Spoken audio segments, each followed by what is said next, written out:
Hello viewers, welcome to বুলি cooking programme. আশা করি আপনারা সবাই ভালো আছেন। এই দেখুন, আজকে আবার আমি চলে এসেছি একটা রেসিপি নিয়ে। রেসিপিটা এই যে মাগুর মাছের রেসিপি করব। তার জন্য এই যে মাগুর মাছটা আমি নিয়ে নিচ্ছি। এই দেখুন, মাগুর মাছটা একেবারেই জ্যান্ত। আমি এটা রেখে দিয়েছিলাম জলে। এখন আমি এই মাছটা বেছে নেব।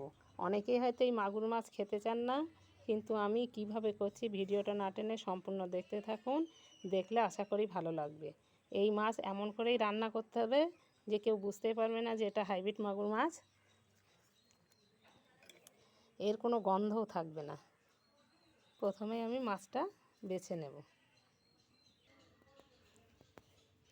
এই দেখুন, মাছটা আমি বেছে ধুয়ে নিয়ে চলে এসেছি। এখন আমি এই মাছে একটু উষ্ণ গরম জল দিয়ে দেব। এই উষ্ণ গরম জলটা দিয়ে দিলে কি হয়, মাছের যে একটা লালানি থাকে সেটা চলে যায়, আর এই কালো এইগুলোও সব উঠে যাবে আস্তে আস্তে। লালানিটাও থাকে না, আর এই হাইব্রিড মাগুরের একটা গন্ধ থাকে, সেই গন্ধটাও থাকবে না। এখন আবার আমি এই গরম জল দিয়ে, উষ্ণ গরম জল দিয়ে মাছটা আবার ভালো করে ধুয়ে নেব।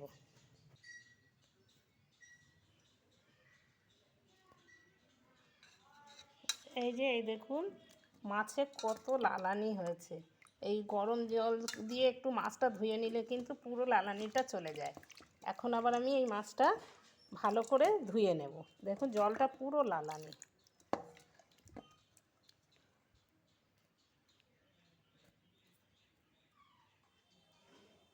এই দেখুন, মাছটা আমি পুরো সুন্দর করে ভালো করে বেছে ধুয়ে নিয়ে চলে এসেছি। এখন আর কিন্তু এই মাছে কোনো লাল ভাব নেই, লালা ভাবটা নেই। আর এই মাছে ডিমও হয়েছে। এই দেখুন, ডিমটাও হয়েছে অনেকগুলো। এখন আমি মাছে প্রথমে লবণ,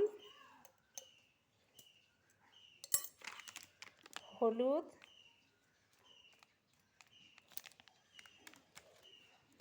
আর এই যে একটু লেবুর রস দেব।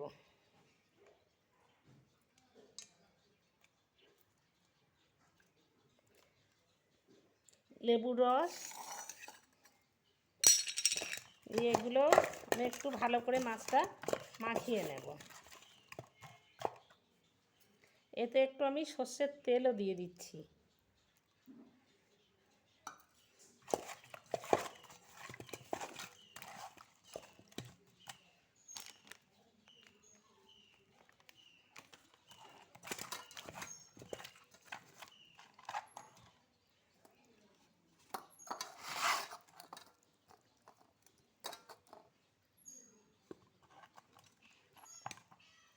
দিয়ে এখন আমি এটা ঢাকনা দিয়ে ঢেকে কিছুক্ষণের জন্য রেখে দেব।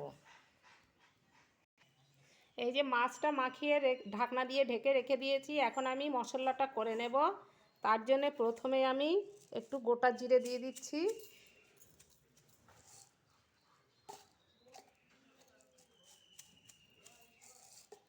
গোটা জিরে, রসুন, কাঁচা লঙ্কা, এই যে আদা আর পেঁয়াজ, এইগুলো দিয়ে এখন আমি মিক্সিতে বেটে নিয়ে আসব।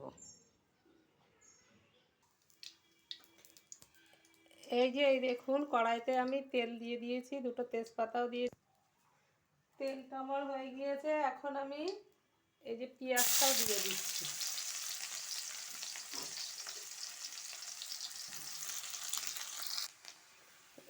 এই দেখুন, পেঁয়াজটা আমার লাল লাল করে ভাজা হয়ে গিয়েছে। এখন আমি এই যে এলাচ আর দারচিনি দিয়ে দিচ্ছি, 4টে এলাচ আর একটু দারচিনি দিয়ে দিচ্ছি।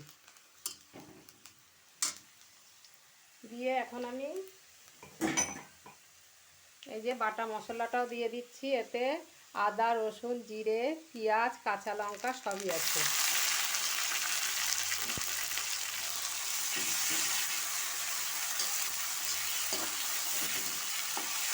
দিয়ে এখন আমি মশলাটা ভালো করে কষিয়ে নেব।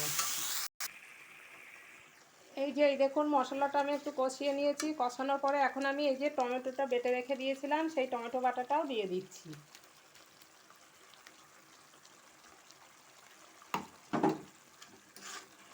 দিয়ে আবার একটু মশলাটা একসঙ্গে কষিয়ে নেব।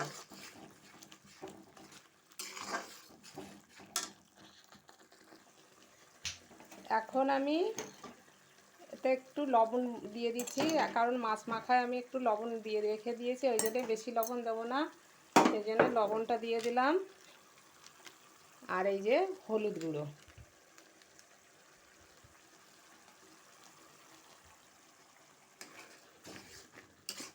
দিয়ে একসঙ্গে আমি আবার একটু কষিয়ে নেব।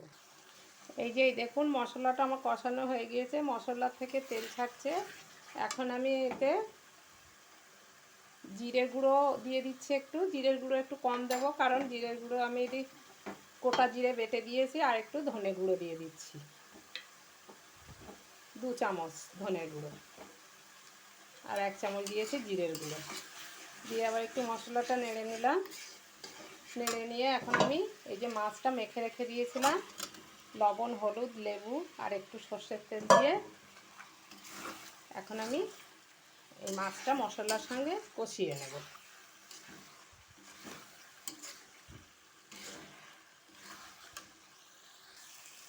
মাছটা আমার মশলার সঙ্গে কষানো হয়ে গিয়েছে, এখন আমি একটু জল দিয়ে দেবো। আমি কিন্তু খুব একটা বেশি জল দেব না, মাখো মাখো করব মাছটা। এখন আমি ঢাকনা দিয়ে মিনিট 5 মতো রেখে, আর এই যে মাছের ডিম হয়েছিল সেই ডিমটাও আমি দিয়ে দিচ্ছি।